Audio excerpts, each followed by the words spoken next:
I'm a confidence coach. We all want confidence to do what we need to do, right? As William Hazlitt said, as is our confidence, so is our capacity. Maybe you want strength. Maybe you want to show up strong or powerfully. You want to show up as a good leader, as a good mother. I don't know. How is it that you want to show up? When I used to wake up in the mornings, I just hit the ground running. I didn't meditate. I didn't think through how I wanted my life to look. And I've started to become very intentional because the words that we define, once we set our mind to these, then our brains become this goal-achieving machine. And these words, when we say them, there's a release of serotonin or not that we associate with them. So I think about, for example, how I feel about a cat that's stuck in a tree. And there's a fear that I have. It doesn't put me in a good state of mind. But then I think about a soft cat and petting a cat. I have a cat. That's why I'm thinking of a cat. Maybe we'll say a puppy. And we think, oh, I'd love to have that little puppy. Oh, I remember when my puppy was little. And there's a feeling that goes along with that. And it feels good because we associate feelings with these words. So they're so important. And I was thinking about this morning and how words relate to mental health and little changes that we can do. And I think about this word suffering. And when we say that we're suffering, we tell our minds that kind of we're under attack, right? I'm suffering from mental health. I'm suffering from cancer. I'm suffering from. I started to think about how we could change this in our vocabulary to put us more in a power position. How can we focus our thoughts and really take a situation that doesn't seemingly look real positive? And how do we change it? And I'm curious what words you come up with. For me, it was gift. So I'm a recovering addict. And for so long, this was something I suffered with. And it's still something I suffer with. But when I say suffer, it makes it sound like it was something bad. And I write for Recovery Today magazine, and I have an article that's coming out this month. And I talk about how addiction is a superpower. And the reason I call it a superpower is because if you have this addictive personality and you know how to channel it, it can be the most incredible, the most beautiful, wonderful attribute. But when I say that I am an addict, that I suffer from addiction, then I'm feeding into a lot of the stigmas that already exist. I suffer from it because these are all of the negative traits. If I say that it's a superpower, well, then my brain starts to think of all of the reasons why it's a superpower. This is the goal-achieving machine that we have up here. We put a word and our brain starts to look for reasons why that's valid. I suffer, and so my brain starts to look for reasons why I'm in a suffering state. It's a superpower. My brain starts to look for the reasons why it's a superpower. Well, I'll tell you why it's a superpower. Because anything that I put my mind to, I do. It has made me very tenacious. If I want something, if I want a goal, I keep going. And that's okay if I stand up and I fall and I stand up and I fall. That's okay. Because I learn and I grow through that. I just keep going. I have this power inside of me. And it's because of my addiction. It was a gift. And, for so long, I looked at my life and I said, why me? Why me with this eating disorder? Why me with not getting paid equally? Why me with this addiction? Why me? Whatever. So many of these things. Why me do I have these huge feet and I can't find any shoes? Which, by the way, I'm going to put a little caveat here. One of the reasons Higher in Heels is called Higher in Heels, it's because it's stepping into who you are. And for me, heels are massively important because when I started to wear 4-inch heels, being 6'1", I confidently stepped into who I was. And that is what Higher in Heels is all about. It's about stepping into your most powerful self. And it's words. It's the words that we use. It's how we show up every day. And when we show up and we aren't being intentional, then it's kind of whatever the world wants to throw at us.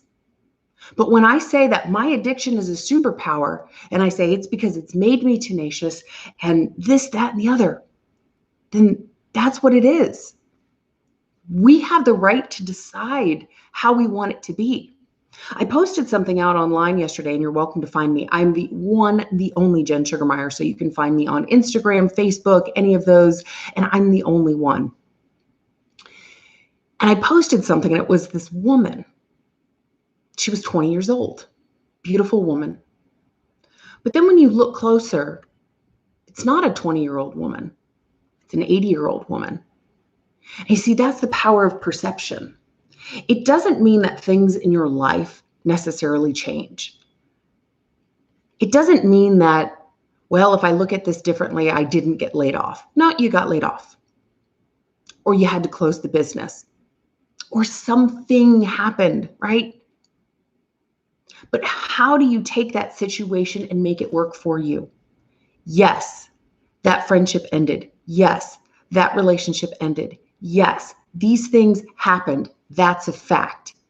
But how are you going to take it and become victorious? It's how you look at it. It's the words that you associate it with it. And the words that we use are so powerful because just like that little kitten or that little puppy that we thought of, there's a release.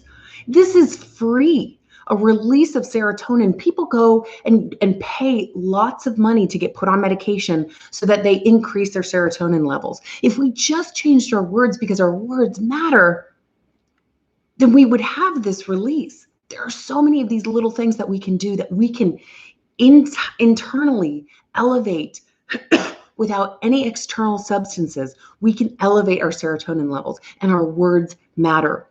Our words define the situation. So yes, you got laid off, but it was an opportunity for you to find something that fit you better. It was an opportunity for you to push yourself to the next level because you had become so comfortable. Yes, you got laid off, but you were able to spend time with your family and you hadn't had that time before. You see, it's all in perspective. And so when I think of mental health, there are a lot of words, first and foremost, that are very negative when we think of mental health. And as a society, we need to come together, and I would argue that we need to stop using these words. Oh, psycho, crazy, psychotic. These aren't positive words to think about mental health. And I know sometimes when we're angry, we say things. That's why we really need to think before we speak. You know, you have 2 ears and 1 mouth. You should think more. You should listen more before you speak. And I know sometimes in the moment we just say things and we can't take those words back. We can say, I'm sorry. We can try to rephrase it. And we're human. We're not always going to have it perfect. But what we say matters. It matters what we say to other people. It matters what we say to ourselves. I know I've so many times I've looked at myself in the mirror. I suffer from body dysmorphia disorder. And that means that I don't see in the mirror what you see in the mirror. And that's what's led to my eating disorder. And throughout, I mean, now I understand that I have it. And sometimes I will call up my girlfriends and I'll say, hey, you know, can I come over and show you this outfit that I just bought? Because I'm not sure how it looks, because I know I don't see what other people see. And so sometimes, yeah, I just need a little help. And I get that. It really comes down to how do I feel in it. Sometimes I do. I ask for that help. And I would look in the mirror and I would say, girl, why are you saying to yourself? Do you think your mama would appreciate that? She made you, and it's tough. It's tough sometimes. I'm like, ooh, ooh. But it's so important. These words that we're saying, it's our internal dialogue, it's our external dialogue, because words matter. And if we want to elevate our mental health, then we need to start being more positive. We need to be more cognizant of the words that we're saying and be more intentional. So how do you want to be today? Who do you want to be? Set your mind to it. If you're just letting the universe decide who you want to be, okay. Some days we have those days. They're just so busy. They're so busy. It's like, sometimes I think about like, well, how did I get here? Oh man, I don't even remember the drive here, right? Or it's 5 o'clock and you're like, where did the day go? I have no idea. So we have to think about, how do we want to show up? How do we want to be? Do we need to give ourselves 20-minute breaks every few hours so that we can go take a little walk, so that we can go meditate, so that we can stay in a good state of mind? It's okay to be intentional about it. Put it on your calendar. I do. I've got every morning on my calendar, it says run, walk, work out. I can do whatever I want, but in that hour and a half time slot, that's what I've dedicated it towards. Doesn't always last an hour and a half, but that's what I have it dedicated towards. So put 5 minutes. Maybe you're a really busy mom. Find 5 minutes. Maybe wake up 5 minutes earlier or go to bed 5 minutes later. But give yourself that time. Be intentional about it. And think, how do I want my world to look today? How do I want to continue showing up? Am I meeting where I intentionally set myself? If you said, I want to show up confidently. I love this because we tell ourselves, tell yourself, how you want to show up. It doesn't necessarily mean you're always going to show up that way, but it means you've set an intention and you can work towards it. So I would love to say, I want to be more confident, and I just am more confident. It takes time. It takes practice. And that's why we need to check in with ourselves and say, hey, where am I not being confident? Where am I being confident?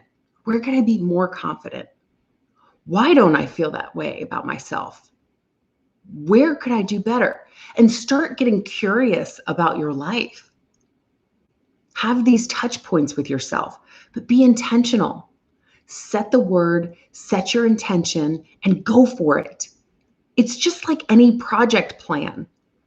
You have your end state goal and you have deliverables along the way. You don't just say, I'm going to build a business, and then you snap your fingers at noon, you do your 5-minute check-in, and you have a business. Anybody who has gone on an entrepreneurial journey, or anyone that has started or has led a corporate company, you know that you don't just snap your fingers and it's done. It takes time. It takes practice. Our words, they take practice. Who we become takes practice. How do you want to be as a leader? Think about these. Because if we don't, it's whatever's happening in the day, and that's how we want to show up. And we're all about showing up intentionally. And that's why words matter. So what do we want to take away from today? So for me, the biggest takeaway, what I love is I'd love for us to start using gift. And I'll explain. Whatever it is that you're dealing with, that thing that comes to mind that's like, ugh. Okay? And that ugh could be your body. That ugh could be where you're at in your business. That ugh could be a disease or an addiction. I want you to start to use the word gift. You've been gifted that. That challenge was given to you for a reason. And that was to grow. That's to learn. No growth feels good. I am 6'1". I will tell you, it is awkward. It's weird. I spent 2 years rubbing my legs because my legs are now 37 inch. I have a 37-inch inseam. It's insane. 2 years I spent rubbing these suckers. It didn't feel good. But now I have a built-in ladder. I can reach anything. I can reach anything. But I had to go through this change. And so whatever that is for you, maybe it is something that you are going through. Maybe it's something you have. Maybe you say, I really hate my face. Maybe you hate your nose. That's a gift that only you have. And maybe one of your parents. I don't know. I don't know where your nose came from, but it came from one of your parents and someone in their family. So think about it. Think about that in your world and flip it around, because your words matter. How you talk to yourself matters. What you put out into the world matters. It is that external and it is that internal dialogue. And we want to work on elevating our serotonin because it's free. And that's how we're going to want to pop out of bed in the morning, because we have all of this energy. You know, sometimes you see these 80-year-olds. I had a boxing coach that was 80 years old. I had no idea. I thought the gentleman was in his 60s, which I thought, okay, he and I are getting in the ring and we're boxing. I had no idea that he was 80. And you know why? Because he took care of himself, not just physically, but mentally. And man, I had conversations with this man, and he was sharp and he was positive. Every day he popped out of bed and he was like, I'm going to go change lives. I'm going to go do this. I'm going to go make an impact in the world. I'm going to go teach people how to box. I'm going to go make Jen's life better, because for her, boxing is so incredibly important. It gives her this internal strength. So for him, when he woke up in the morning, he popped out of bed and he told himself all of these positive things. And that's what we all need to be doing. And we can get there. We got to start from the inside, release that serotonin. So today is a gift. You are a gift. That whatever you're dealing with is a gift. Think and listen before you speak, and be mindful of your words, because what you say matters. It impacts your mental health. Try it. So it's a gift. You're a gift. And I thank you so much for tuning in. This really has set me on such a good path. I am traveling today. So today I am showing up powerfully in everything that I have going on. And by powerfully, I just mean I am going to confidently move forward in all of these initiatives that I have. And I'm going to give it my all, and I'm going to give it my best. And that's what I'm going to do today. So yes, I am traveling, so I'm going to have a different background tomorrow morning, but I will be here. It is 6 a.m. Central Time, 7 a.m. Eastern Standard, 4 a.m. Pacific Standard Time, which is where I will be. Yes, I will be on live at 4 a.m. And I will see you then. So I'd like for you to subscribe if you liked this, because we're coming on every single day and we're going to talk about really important topics, because we want to be intentional with our lives. We are elevating to that next level. Our goal is to see women in leadership at a 50-50 level. That is where we're going, ladies. And we want to be intentional about it. And our mental health is so important. Our words are so important. You are so important. The missions that we're doing are important. It is all so important. So I'll see you back here tomorrow. Not here, but I'll see you here on YouTube tomorrow. Make sure you subscribe. Go out to the website, Higher in Heels, and make sure you download your free copy of our very first edition of our magazine, Higher in Heels. So with that, I love you, and I will see you tomorrow. Your words matter, you matter, and you are a gift. Cheers.